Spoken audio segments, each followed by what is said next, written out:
Imagine standing on a vast sheet of ice adrift in the North Atlantic with your only chance of survival, a distant ship hidden from view by a fierce snowstorm. Every passing minute pushes you closer to a deadly frozen night, one that some of your fellow men may not survive. This is the chilling account of the 1914 sealing tragedy. In the early 1900s, the sealing trade was booming for the island of Newfoundland, located off Canada's eastern coast.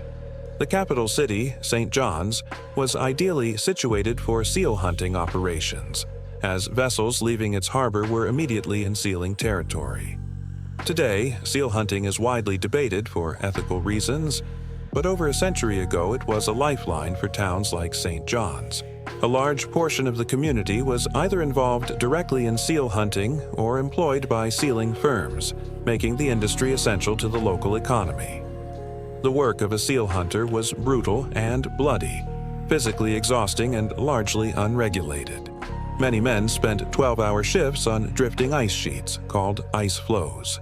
Seals typically gathered on these floes, so hunters had to be dropped off and trek miles to find them. Once the hunting was done, they'd walk back the same grueling distance, burdened with heavy loads. Ships couldn't approach the herds directly, as doing so would scare them off. Moreover, thick sea ice often limited how far a ship could travel, and all of this was before factoring in the volatile North Atlantic weather, where sudden storms were common, especially in transitional seasons like spring and fall.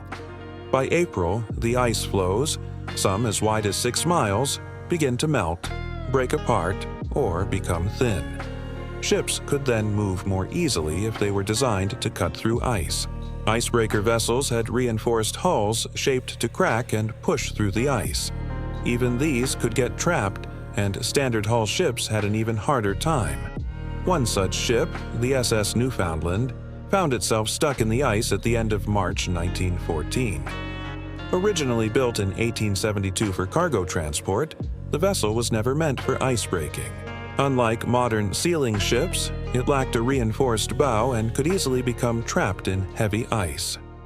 The Newfoundland was later bought and converted into a sealing vessel, though without the essential icebreaking structure, it remained ill-equipped for the job. At just 212 feet long and 29 feet wide, with a 130 horsepower steam engine, it was one of the smaller, weaker ships in the fleet. On March 30th, 1914, while navigating the ice floes, the SS Newfoundland came to a halt. Its captain was 27-year-old Westbury Kean, son of the famed sealing Captain Abram Kean. Westbury's rapid rise to captain was unusual, possible only because of his father's legacy. Abram Kean was a legendary figure in sealing, and his sons were raised aboard ships, groomed from a young age to follow in his footsteps. Despite working for rival companies, Westbury spotted his father's ship, the SS Stephano, not far off as his own crew fought to free their frozen vessel. Although direct cooperation between rival sealing crews was forbidden, family bonds trumped business rules. Still, both men knew their actions were being watched by the entire sealing community. Although their communication was kept subtle, they had devised a discreet method of signaling. If either one of them spotted a herd of seals, that vessel would raise its derrick, a wooden crane located on the deck used mainly for loading and unloading cargo. Since a raised derrick was a normal sight on any ship, it served as a perfect covert signal. Whenever the derrick was raised on one ship, the other would start moving in that direction. As Westbury fixated his gaze on the Stephano, he couldn't help but wish they had come up with a signal for requesting help when stuck in ice. While assisting rival sealing vessels in locating herds was frowned upon, helping during emergencies was entirely acceptable, regardless of which company operated the ship. Unlike the Newfoundland, the Stephano was a much stronger icebreaker, which would have been incredibly useful under the circumstances, especially since the Newfoundland lacked a radio. Wireless telegraphs had become fairly common on ships by that time, but sealing companies didn't typically install them due to the high costs. One company had experimented with adding radio equipment to improve coordination and profits, but after a few months without noticeable improvement, they removed and sold it. To add to Westbury's frustration, once the Stephano's deck was visible, he saw its derrick hoisted high. This indicated that not only was his vessel immobilized, but they might also miss out on a herd his father had likely found. This presented him with a tough call. He had to choose between sending his men on foot across the ice to the Stephano or accepting the loss of opportunity. Had the ships only been a couple of miles apart, it would have been a straightforward decision. But Westbury estimated the distance to be somewhere between 5 and 7 miles. Such a trek wasn't unheard of, but it meant wasting considerable time and energy for a single hunt. Under normal conditions, he might have decided against it. But since the signal came from his father, an expert in locating large seal herds, he believed the journey would be worth the risk. In a discussion with Thomas Dawson, one of his watch officers, Westbury finalized his plan. He instructed Thomas that they would send a team across the ice early the next morning. Because the mission would likely take the better part of the day, Westbury decided that the crew could spend the night aboard the Stephano instead of trekking back the same evening. Thomas passed along the orders, and by 7 a.m. the next morning, 166 crew members from the Newfoundland gathered on the surrounding ice. The last to depart was George Tuff, Westbury's second-in-command and the lead on the hunt. His instructions were to report to the Stephano, get the herd's coordinates, and coordinate from there. With that, the men set off. Westbury, watching them leave, felt reassured in his choice. That morning's weather was overcast but calm, visibility was excellent, and the temperature was relatively mild. Sadly, the journey soon turned problematic. The warmer spring temperatures had left the ice floes riddled with unstable sections. Each step had to be taken with caution, drastically slowing their pace. Still, a few men inevitably fell through the weak ice into the freezing water. Their companions managed to pull them out, but the drenched men had no option but to carry on with the group. To make things worse, if the distance estimate of 5 to 7 miles was accurate, they should have arrived at the Stephano within 2.5 hours. However, by 10 a.m., 3 hours after departure, they had only reached the halfway point. Luckily, from there onward, the ice was more stable and flat, allowing the group to move faster. But reaching that midpoint had drained much of their strength. Around this time, light snow began to fall.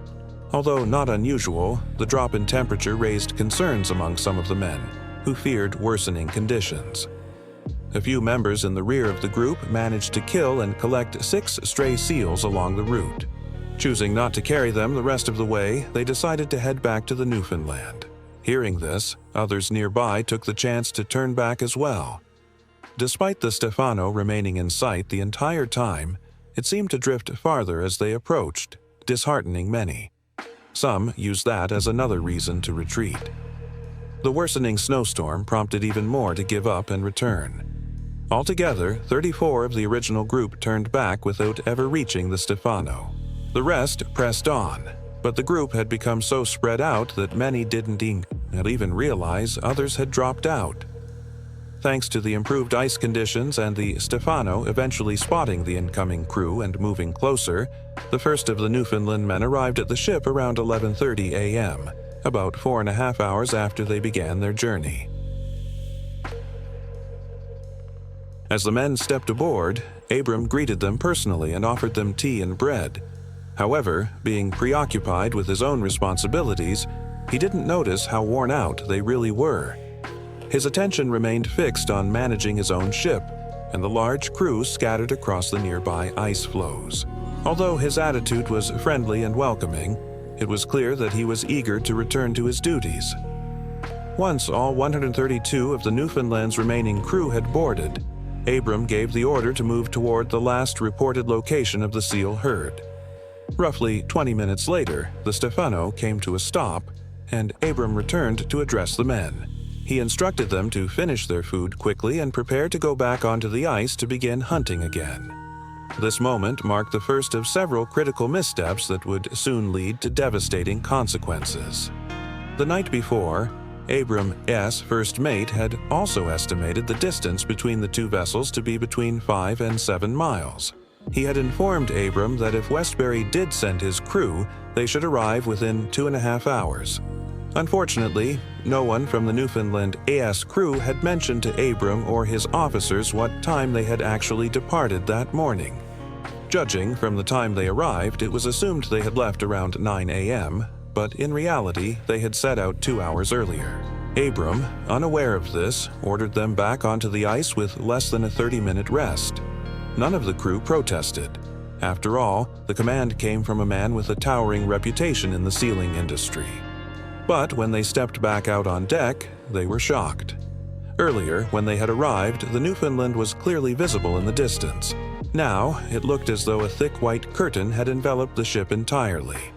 At the same time, George, who was second in command, met Abram on deck to receive his instructions. He also noticed how rapidly the storm had intensified, and for a brief second, even considered refusing the order. He asked Abram what he thought of the weather conditions, to which Abram replied confidently that it would soon pass and there was no cause for concern.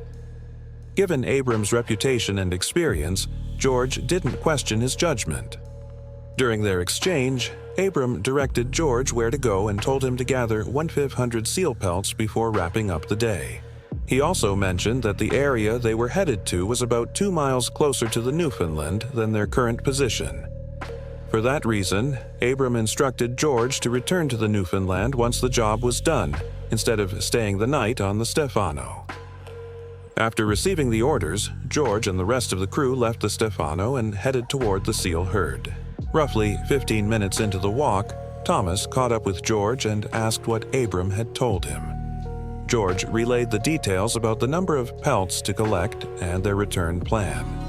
Thomas was immediately surprised by the instruction to return to the Newfoundland, since Westbury had told him otherwise. However, before he could raise the issue, the group came upon the seal herd and began the hunt. Remarkably, just a few minutes into their work, the weather took a drastic turn for the worse. George quickly gathered the officers to assess the situation. Given the worsening cold and the onset of whiteout conditions, the group unanimously agreed to abort the mission and head back to the Newfoundland immediately. Although it was only midday, many crew members were already in poor condition, unprepared for the sudden drop in temperature. Seal hunting, being a highly physical task, had trained many hunters to travel lightly and often underdressed. Because the morning had started out with relatively mild temperatures, many of the men hadn't bothered to wear coats or even hats. Those who had fallen through the ice on the way to the Stephano were already trembling from the cold. Nearly everyone was either completely soaked, freezing, utterly drained, or suffering from some mix of all three. To make matters worse, sealers rarely carried food with them, so the group was also dealing with hunger. Unfortunately, there was not much George could do other than try to get them back to the Newfoundland as fast as possible. Before they departed, George spoke with Thomas again and instructed him to lead the group toward the southeast. With visibility down to almost nothing, Thomas wouldn't be able to use any visual reference and would have to navigate using only his compass. Based on the location Abram had given them, moving southeast should reconnect them with the same path they'd used that morning to get to the Stephano. Once they reached that trail, George estimated they'd be about 1.5 miles from the Newfoundland and could follow the path back to safety. George stayed behind at the end of the group to assist any slower men and to make sure no one was left behind. But George was unaware that they weren't actually in the place he believed they were. Abram had made an error in determining their position. After walking southeast for almost 3 hours, the men finally came upon the trail they had taken earlier that day. They knew it was the same trail because a flag belonging to the Stephano had been left behind to mark several seal pelts. When George reached the crossing point, he realized something was off. The flag marked a spot about 1.5 miles from the Stephano, not the Newfoundland. That meant they were still at least 3.5 miles away from their ship. It was a frustrating discovery, but they had no choice, so George told Thomas to press on. At this stage, everyone was moving more slowly, their energy nearly spent. Suddenly, the blaring sound of a ship's whistle echoed through the icy landscape. It was unmistakably the Newfoundland. When the whistle stopped, the crew shouted at the top of their lungs, hoping someone aboard the ship would hear them and blow the whistle again so they could use the sound to navigate. This kind of signaling was a common method in situations with low visibility. The whistle did sound again 5 minutes later, but that was the last time it was heard. It's believed that those on the Newfoundland assumed the crew was safe aboard the Stephano, as originally planned. It's not even clear why the whistle had sounded at all. Still, those few blasts confirmed for the crew that they were at least heading in the correct direction. But then, the situation worsened. As the day drew to a close and darkness crept in, Thomas lost the trail completely. With visibility gone, heavy snow falling, and no path to follow, George faced an impossible decision, whether to stop for the night or keep going. Tragically, no matter what choice he made, lives would be lost. If they kept moving, they'd be walking blind in the dark across unstable ice. Some would likely fall through and drown. But if they stayed where they were, the freezing temperatures meant some would not survive until morning. In the end, George chose to stop and set up camp for the night rather than risk more men falling through the ice. The group divided into 3 smaller units and began setting up makeshift shelters. They built low walls from blocks of ice and used whatever they could find, ropes and flags, to start fires. Soon, the area went quiet, and most of the men fell asleep from sheer exhaustion. But not long after, the wind shifted, and the snow turned into freezing rain. Since most of the shelters only had windbreaks on one side and no roofs, there just wasn't enough material. The rain poured directly onto the men inside. At daybreak on April 1st, the few who had survived the night began to wake. The ones who were conscious grouped together for warmth and watched the shelters around them. Each time someone emerged, it brought a brief wave of relief. But as time passed, fewer and fewer men rose. Eventually, the survivors began checking the remaining shelters. What they found wasn't sleep. Those left inside were gone. George didn't need a head count to understand the full horror. The reality was far worse than anything he had feared. During the night, nearly half of the crew succumbed to the cold. Tragically, there was no time to fully process the loss. George quickly had the remaining men gather the deceased, planning for the Newfoundland to retrieve the bodies later. After placing them together in one area, the survivors turned and resumed their journey. The freezing rain that fell overnight had turned back into snowfall by morning, forcing George and Thomas to once again rely solely on a compass for direction. But for the first time since they had left the ship the morning before, fortune seemed to shift in their favor.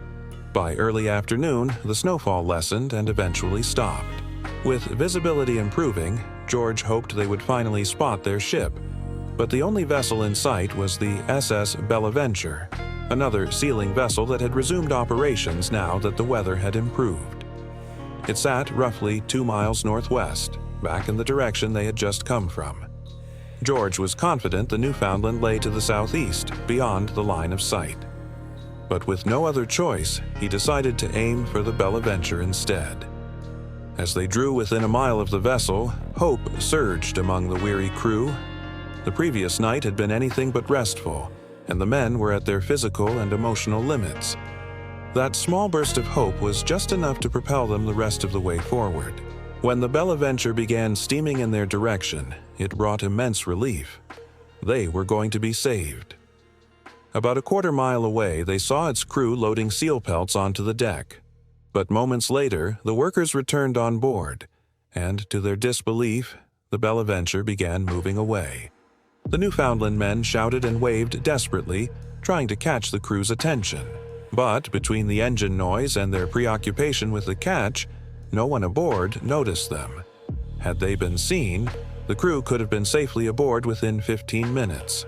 The realization devastated them. For many of the weakest men, this was the final blow. As they turned back toward the southeast, signs of advanced hypothermia began to appear. One particularly grim symptom, paradoxical undressing, was observed, where extreme cold causes the body to feel overheated, prompting sufferers to strip off clothing or even dive into freezing water in a confused state. As they continued walking, they were occasionally startled by splashes. some men falling through the ice, others possibly leaping into it themselves. Just as all hope seemed lost, another vessel appeared in the distance. This time, it was unmistakably heading their way. As it neared, they recognized it as the Stephano. Abram or one of his crew had likely spotted them. Energized, the crew began shouting and waving long before the ship drew near. But when it was within a mile, the vessel changed course and turned away.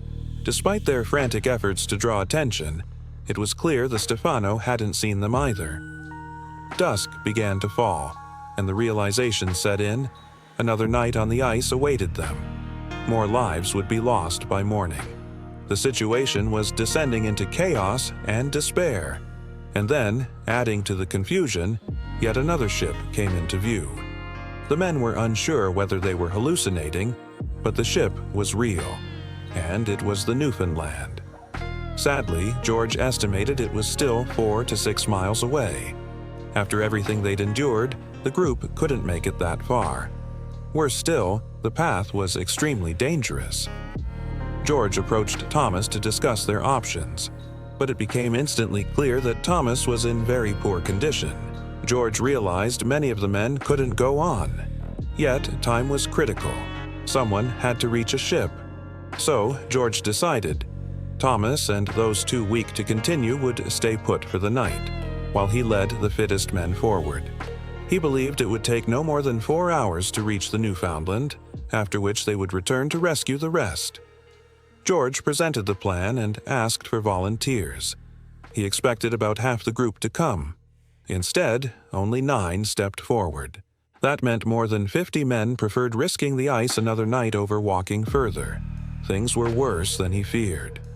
Once ready, the small group began their trek. At first, they moved faster than expected, but George knew their pace would drop as soon as they hit the more dangerous ice. At the halfway mark, they stepped onto that treacherous terrain. George occasionally looked up to orient himself by the Newfoundland's position. But after a few checks, his heart sank. The ship was no longer where it had been. Meanwhile, on the Newfoundland, Westbury paced nervously on the bridge, deeply unsettled by his crew's absence. Hours had passed since the storm ended, and nightfall brought dread. He could do nothing. His ship remained frozen in place with no communication ability. Desperately, he and his crew worked to free the ship. At last, in the middle of the night, they heard a sharp crack. The engine was no longer idling.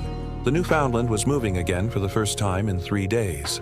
They set course for where the crew had last been seen. Tragically, George S.'s group was only 30 minutes from the ship when they watched it vanish into the distance. Back at the campsite, the others didn't need to wait for morning to begin counting the dead. Before some even lay down, others passed away. Those still strong enough collected and stacked the bodies, just like that morning. In a horrifying detail, Thomas, still alive but unconscious, was laid among the corpses, as they believed he wouldn't survive the night. And then, once more, the Bonaventure came into view. Despite everything, they tried again to get the crew's attention, either on the ship or the ice. But smoke from the Bonaventure's stacks blew directly toward them, hiding them from sight once more. When the crew reboarded, the Bonaventure turned and sailed away again. At sunrise the next morning, George and his group of 9 awoke. He immediately scanned the horizon and spotted 2 vessels, the Bonaventure, which had only moved to a better spot for sealing, and the Newfoundland, still 4 to 6 miles away. He was relieved to see all 9 had survived the night. But now, 7 felt unable to continue. George marked their location and set out with the remaining 2 toward the Newfoundland. Shortly after, the 7 who stayed behind noticed the Bonaventure was now much closer. 2 believed they could reach it and set off. To summarize the situation at this point, there were now 5 distinct groups. 1. The men who had died the first night. 2. Those who had stopped with Thomas and couldn't go on. 3. George's group of 9, which then split into 3. The 7 who stopped. George and 2 heading for the Newfoundland. The 2 walking toward the Bonaventure. Later that morning, Abram stood on the bridge of his ship scanning the ice for seals or stranded men. Suddenly, the door burst open. His wireless operator handed him a message. Reading it, Abram immediately shouted for the wheelman to change direction and accelerate. The message was from the Bonaventure, calling on nearby ships to assist in rescuing the Newfoundland crew. The two men had reached the Bonaventure. At the same time, aboard the Newfoundland, Westbury, mirroring his father, stood scanning the horizon. Then he spotted 3 dark figures. Using binoculars, he recognized George, but he couldn't risk moving closer, fearing the ship would become trapped again. He paced anxiously until the 3 finally made it aboard. George told Westbury where the surviving groups were. Though the Newfoundland was still ill-equipped to move on the ice, help had arrived. The Bonaventure's crew were already on the ice with stretchers, food, and hot drinks. Some crew walked aboard. Others couldn't move due to severe frostbite. Soon, the Stephano and SS Florizel arrived to help transport survivors. After 54 harrowing hours, it was over. Once all the survivors were aboard, recovery teams began loading the deceased. Because space was limited, the bodies were stacked on deck like seal pelts. Back in St. John's, chaos unfolded. A message meant for hospitals leaked to the public. On April 3rd, the city essentially shut down. Thousands gathered at telegraph offices, crowding streets for news. The next day, crowds swarmed the harbor, waiting for the ships. When the vessels came into view, hysteria broke out. The stacked corpses on deck were plainly visible. Tragically, this is how many families learned their loved ones had perished. When the Bonaventure docked, hours passed as survivors were carried off one by one and taken to hospitals. Out of 132 who reached the Stephano on March 31st, only 55 made it back alive. One would later die in the hospital, bringing the death toll to 78. Simultaneously, another disaster struck. The SS Southern Cross, overloaded with over 35,000 pelts, sank, taking all 174 aboard with it. Altogether, 251 men from St. John's died in early April 1914. Even for the survivors, the ordeal wasn't over. All 55 sustained serious or life-altering injuries. Almost all required amputations. Thomas lost both legs. George was one of the few in relatively good physical condition, but his psychological battle was just beginning. A government commission was formed to investigate. With no survivors from the Southern Cross, all focus turned to the Newfoundland. After months of testimonies, the report delivered harsh judgments. George, Westbury, and Abram were all blamed. No criminal charges were filed since no single cause was named, but responsibility was shared. Each man's account of the events contained contradictions. Westbury claimed he instructed George to remain on the Stephano. George said he never received such orders, only to report to Abram. George was faulted for not refusing Abram's orders in dangerous weather. The commission found his judgment lacking. Westbury was also criticized, but the report noted he lacked critical information and was set up to fail by his employer. Most of the blame was assigned to Abram. He too was cited for poor judgment, but with stronger supporting evidence. 3 main faults were listed. 1. Sending the Newfoundland crew back on the ice after only 20 minutes of rest. 2. Sending them out in bad weather. 3. Ordering George to return to the Newfoundland afterward. His greatest failure was his navigational error, misjudging the ship's location, which led to every subsequent mistake. Yet, Abram continued sealing for another 2 decades, regaining much of the respect he had lost. He retired after harvesting over 1 million seal pelts. In the wake of these twin tragedies, sweeping changes were introduced to the sealing industry, across the British colonies and beyond, improving safety regulations for crews. Thank you for staying through this powerful story. My name is Sean, and this is Real Paranormal. If you have a story suggestion, feel free to send it using the form in the description. I hope to see you in the next one.